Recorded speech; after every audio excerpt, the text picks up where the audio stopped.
법률 정보가 필요한 모든 사건, 사고들을 명쾌하게 풀어드리는 법률 상담 코너입니다. 네, 그렇습니다. 40대 주부가 보내준 사연인데요. 내년에 고등학생이 되는 딸이 있는데 과외도 시키고 뭐 학원도 보내고 이렇게 하다가 코로나가 심해지면서 이제 다 못 가게 된 거예요. 인강을 끊어준 거예요. 유명한 학원에 1년치를 250만 원을 이제 선납을 하고 끊은 거예요. 사은품으로 태블릿도 준 거예요. 인강은 뭐 시간 날 때마다 볼 수 있고 유용하겠다라고 생각을 했는데 막상 달랐던 거예요. 강의가 중간중간에 계속 끊기고 집중을 못하고 그래서 환불을 하는 게 낫겠다라고 생각이 들어서 근데 학원에서 위약금이 있었다. 다 빼면 50만 원밖에 못 돌려준다. 한 달밖에 안 다녔는데. 야, 이거 너무한 거 아닙니까? 네.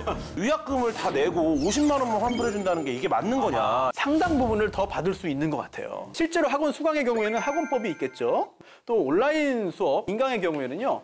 이게 또 방문 판매 등에 관한 법률이 적용될 수 있습니다. 방문 판매만 다루는 게 아니라 굉장히 다양한 걸 많이 넣고 있어요. 계속적 거래에 대한 것도 있거든요. 그래서 이런 인터넷 강의도 여기에 포함될 수 있다는 해석이 가능하겠습니다. 실제 학원 수업이든 온라인 수업이든 관련 규정에 따라서 환불받을 수 있습니다. 위약금 인정이 안 돼요. 설령 이제 약관에 그걸 넣었다 하더라도 이거는 불공정 약관이기 때문에 안 된다. 그 즈음에서 여러 건의 소송이 실제로 제기됐습니다. 근데 그 판결도 위약금 인정 안 된다. 인정할 수 없다라는 판결이 나온 바 있습니다. 지금 한 달 들었잖아요. 네. 그러면 이제 12분의 1로 해가지고 얼마가 나올 겁니다. 그리고 또 하나 문제가 있습니다. 사은품. 태블릿 PC를 받아요. 네. 그게 가격이 나가잖아요. 이 사은품을 받았다고 해서 그만큼 다 공제하는 것도 아니에요. 사은품 받았는데 전혀 사용하지 않았다라든지 돌려줬을 때 아무런 문제가 없다든지 그것도 다 돌려주고 다 환불받을 수 있거든요.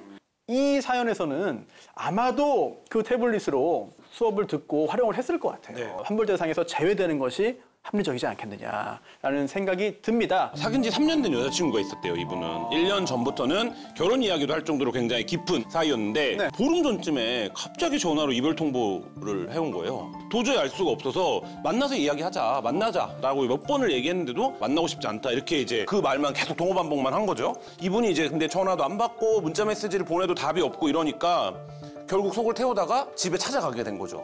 배를 누르고 한 번만 만나달라 이렇게 애걸복걸을 한 거예요. 계속 문전박대를 당한 거죠. 삼고초려하는 마음으로 하루에도 몇 번씩 초인종을 눌렀어요. 많을 때는 수십 번이었다고 해요. 근데 어느 날 갑자기 집으로 고소장이 날아온 거예요. 여자친구가 이 의뢰인을 주거침입죄로 고소를 한 거예요. 이 의뢰인 입장에서는 내가 주거침입은 고소하고 맨날 벨 누르고 문전박대만 당했는데 그 주거침입이 되는지 자기가 잠수이별 이런 게요. 굉장히 이게 잠수이별이에요? 그렇죠. 예의가 없는 이별일 수 있어요. 근데 이별 통보를 했잖아요. 얼굴을 보고 3년이나 사귀고 지금 엄청 답답하고 그럴 수 있거든요. 법적으로 보면 안타깝지만 이 부분은 주거침입죄가 성립을 할 수 있을 것 같습니다. 아하, 왜 그렇죠? 주거침입죄라는 것이 사람의 주거나 관리하는 어떤 건조물, 점유하고 있는 방수 이런 데 침입했을 때 이제 성립할 수 있는 범죄인데 일반적으로는 몸의 신체 일부가 들어가야지 침입행위라고 생각을 하잖아요. 형법상 주거침입죄에서 말하는 이 침입행위는 안 들어갔는데도 침입행위가 될 수도 있어요. 초인종 누르고 막 문 두드리고 이러는 것들. 주거침입죄에서 보호하고자 하는 보호법익이 거주자의 평온 상태를 깨뜨리는 어떤 행위라고 하면 모두 다 침입행위로 간주가 돼서 주거침입죄로 3년 이하의 징역이나 500만 원 이하의 벌금 처벌 받으실 수 있습니다. 제약회사에서 근무하시는 계약직 사무직원이래요. 코로나 때문에 뭐 스트레스가 너무 많고 운동도 못 가고 체중이 이제 눈에 띄게 불어나셨대요. 직원들끼리 모여서 요즘 이렇게 살이 쪘어, 큰일이다 이렇게 얘기를 했는데 농담으로 이제 처음에는 주고받았던 말들이 늘 인사처럼 진짜 확진자가 여기 있네. 어떤 날은 어깨를 툭툭 찌르면서 체중이 도대체 몇 킬로야? 확진자라는 말이 워낙 많이 나오니까 그런가 보다 하고 넘어가려고 했는데 점점 이제 불쾌해진 거죠. 부장님을 따로 찾아가서 직접 이야기를 했어요. 저한테 너무 모욕적이다. 부장님은 아니 무슨 그런 농담도 못하냐. 그것도 그냥 못 넘기면서 무슨 사회생활을 한다고 하냐. 부장은 이제 공개적으로 아예 뭐 땡땡 씨한테 확진자 이런 말 하면 큰일 난다. 이제 얘기를 하고 있는 거죠.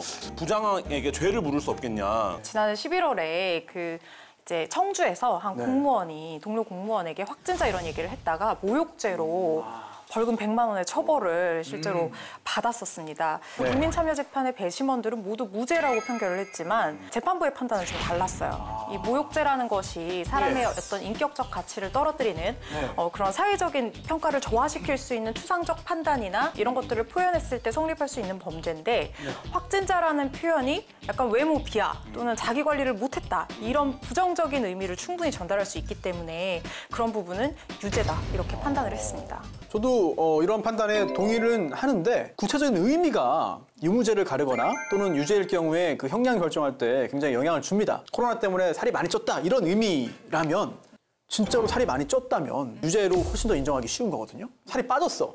아니면 뭐, 와, 너 1년 전보다 300g 늘었어? 확진자. 이거는 모욕죄가 또 안 되는 거거든요. 따져보면. 그렇죠. 이건 굉장히 역설적인 상황입니다.